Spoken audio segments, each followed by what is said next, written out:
mapaiyak, no, ang reaksyon ni Chris. The Queen Tears nga siyang tinatawag. Iniisip. Kaya nang mabalitaan ni Chris ang ginawa ng kanyang bunso, hindi na nito napigilang maging sentimental. Ayon sa mga to, syempre, hindi rin naiwasang mag-react ng ina ni Miss Raisa na si Mami Rona. So,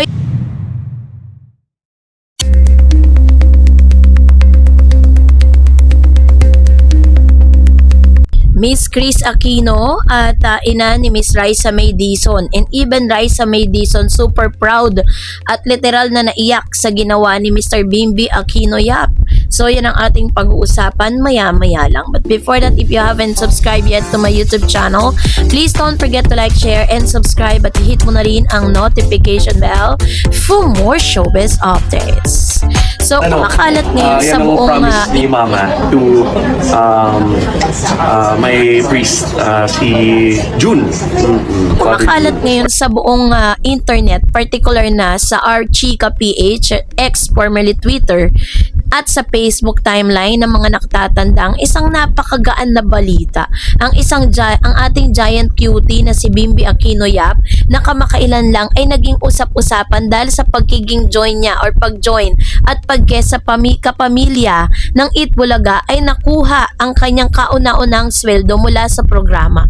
At ano ang ginawa ng batang to? Imbis na bumili ng mamahaling sapatos, gaming PC o mag-splurge sa kung ano-anong luho, i-donate niya ang kanyang buong unang sweldo sa simbahan. Yes, you read it right, besties. Isang solidong handog mula sa isang pusong busilak. At dahil dito ang dalawang pinaka-importanting nanay sa eksena, ang queen of all media na si Miss Chris Aquino, na kasalukuyan na nagpapagaling, ang mapagmahal na ina ni Raisa May Dizon na si Mami Rona, ay literal na nagmelt sa sobrang pride at emosyon. Kung hindi ka pa updated sa nakakaiyak at nakaka-inspire na chika na ito, sit back at relax at hihimay natin ang bawat anggulo ng napakagandang balitang ito. Sabi dyan, the faith and factor, ang kwento sa likod ng donasyon. Alam naman nating lahat na ang pamilyang Aquino, lalo na si Miss Chris at ang kanyang yumaong mga magulang na si Tita Cory at Ninoy ay kilala sa pagiging sobrang kilala na madasalin at deboto sa kanilang pananampalataya, at mukhang ang katangiang ito ay rumihistro ng malalim sa DNA ng bunsong anak na si Bimby. Ayon sa bulong-bulungan sa backstage ng Eat Bulaga sa TV5, nang iabot kay Bimby ang kanyang kauna-unahang cash mula sa pamunuan ng noontime show, hindi man lamang daw ito nag-atubili agad nitong sinabi sa kanyang mga kasama na bago pa man niya gastusin ang kahit piso para sa sarili niya, ibabalik niya muna ito sa itaas bilang pasasalamat sa lahat ng blessing at sa patuloy na paggaling ng kanyang mami. Kaya naman po si Mr. Bimby Aquino Yap ay tinaguri ang the ultimate good boy. No, unang sweldo niya, yung kalahati nito ay ipapasok niya agad sa parokya ng simbahan.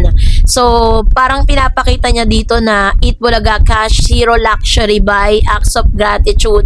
Sabi ng isang insider sa studio, napakabait na bata talaga ni Bim.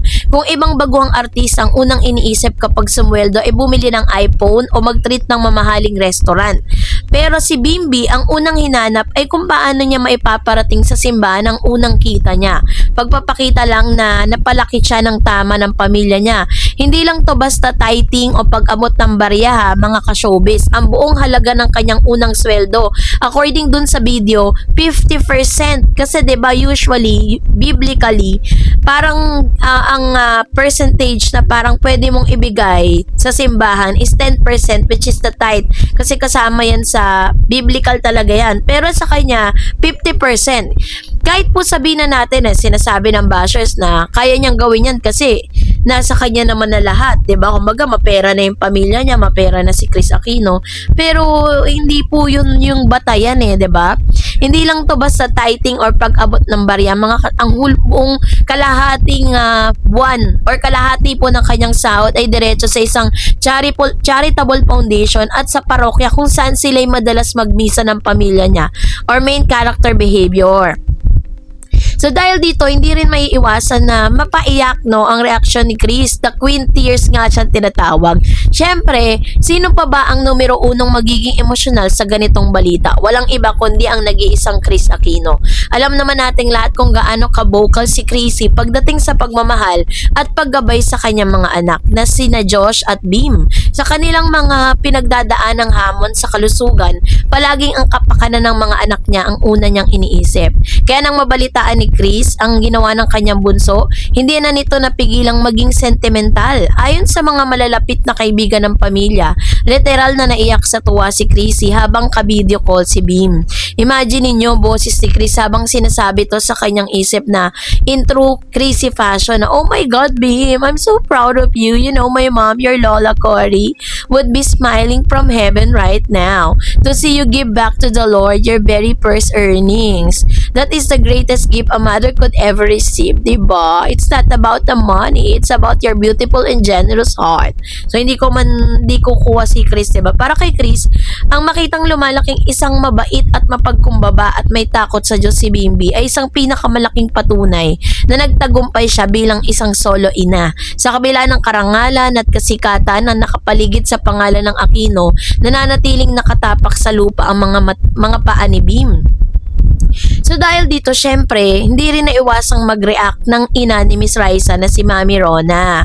So hindi lang si Chris ang nakaramdam ng matinding pride sa ginawa ni Bim. Dahil sa madalas na ngayong nakakasama ni Bimbi si Raisa May sa mga ganap sa loob at labas ng Eat Bulaga, maging ang ina ni Raisa na si Mami Rona ay labis na humanga sa binata. Si Mami Rona bilang isang simpleng ina na nakasubaybay din sa harap at tiyaga ng sarili niyang anak sa industriya, ay alam ang halaga ng unang sweldo ng isang bata. Alam niya kung gaano kalaking sakripisyo at dedikasyon ng kailangan para kumita ng pera sa showbiz sa murang edad. Nang marinig niya ang desisyon ni Bim na i-donate ang buong kita or kalahati ng kita nito sa simbahan, hindi raw napigilan ni Mami Rona na purihin ang binata sa harap ng mga staff.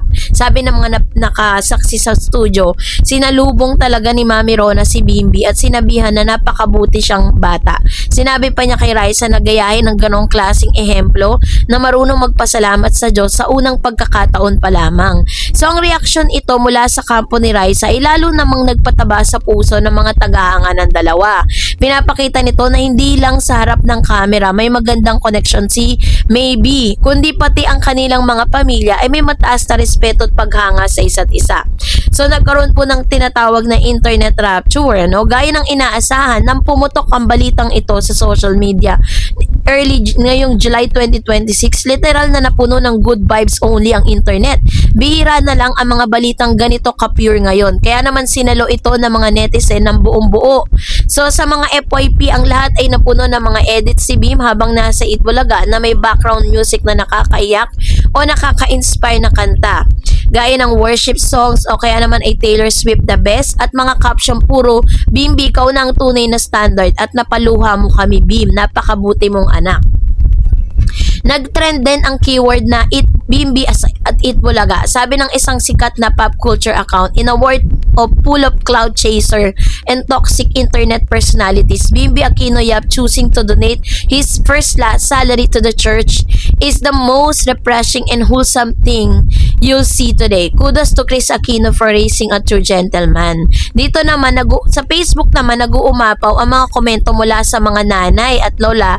Libo-libong amen at God bless you, Bimbi, ang makikita sa bawat new post. Para sa kanila, si Bimbi ang perpektong ehemplo ng isang ideal na anak o ideal na apo na dapat tularan ng mga kabataan ngayon.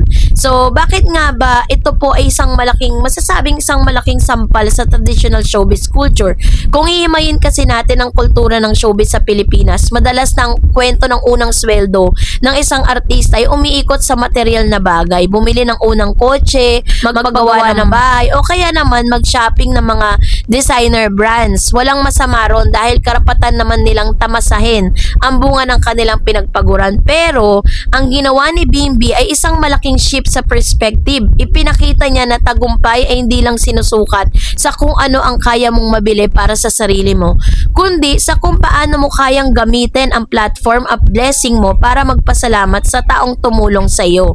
So, yung the traditional versus Bimbi showbiz approach, tapos salary, luxury spend, yun po yung mga nagte-trending. Ito ang dahilan kung bakit lalong minahal ng mga taga-Itbulaga at mga Davercat si Bimbi. Hindi siya pumasok sa show para maging sikat o para kumita ng mabilis na pera. Pumasok siya para matutong makipagbanding lalo na kay Raisa at maghatid ng saya habang pinapanatiling buo ang kanyang prinsipyo at pananampalataya. Kaya naman saludo tayo kay Mr. Bimbi Aquino Yap. So kayo po, anong niyang saloobin patungkol dito? Mag-comment kayo sa comment section. And that's it for today. For more videos and updates, please don't forget to like and subscribe, and please don't forget to follow my Facebook page, Dareds TV and Dareds channel. God bless everyone.